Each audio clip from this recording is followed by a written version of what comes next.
ప్రపంచ సముద్రాల్లో ఈ దేశం పేరు చెప్పగానే ఇతర దేశాలు అప్రమత్తం అవుతాయి. అదే అమెరికా. అందులో ఈ ఓడ కనిపిస్తే శత్రు దేశాల గుండెల్లో వణుకు మొదలవుతుంది. దాని పేరే USS Abraham Lincoln CVN-70. America నేవీకి చెందిన ఈ CVS-72 న్యూక్లియర్ పవర్తో నడిచే ఒక ఎయిర్ క్రాఫ్ట్ క్యారియర్. 1989లో సేవల్లోకి వచ్చింది. 2 న్యూక్లియర్ రియాక్టర్స్ ఉంటాయి. 20 సంవత్సరాలకు పైగా ఇంధనం లేకుండా ఇది నడిచే ఒక నౌక. ఈ ఓడపై 90 వరకు ఫైటర్ జెట్స్ అండ్ హెలికాప్టర్స్ ఉంటాయి. అంటే ఇది ఒక తేలియాడే ఎయిర్ బేస్ అని చెప్పుకోవచ్చు.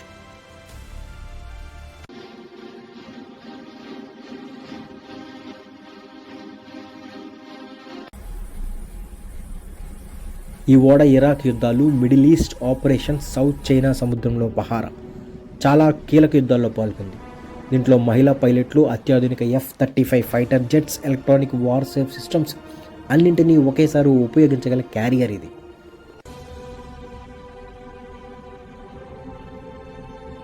ఇది ప్రస్తుతం సౌత్ చైనా సముద్రంలో ఆపరేషన్లు పూర్తి చేసి ఇప్పుడు మిడిల్ ఈస్ట్ నుంచి అరేబియా సముద్రం వైపు కదులుతుంది. కారణం ఏంటంటే పెరుగుతున్న ప్రాంతీయ ఉద్రిక్తతలు, అమెరికా సైనిక హెచ్చరిక. ఒక విషయం గుర్తుపెట్టుకోవాలి, ఇక్కడ యుఎస్ఎస్ అబ్రహం లింకన్ కదిలింది అంటే యుద్ధం రావచ్చు లేదా పెద్ద హెచ్చరిక ఇవ్వబోతుందని అర్థం. అందుకే ప్రపంచం మొత్తం ఈ ఓడ కదలికలపై ఒక కన్నేసి ఉంటుంది. ఇలాంటి రాజకీయ సైనిక విశ్లేషణ కోసం మన ఛానల్ సబ్స్క్రైబ్ చేసుకోండి. Like the video, share the video. Thank you.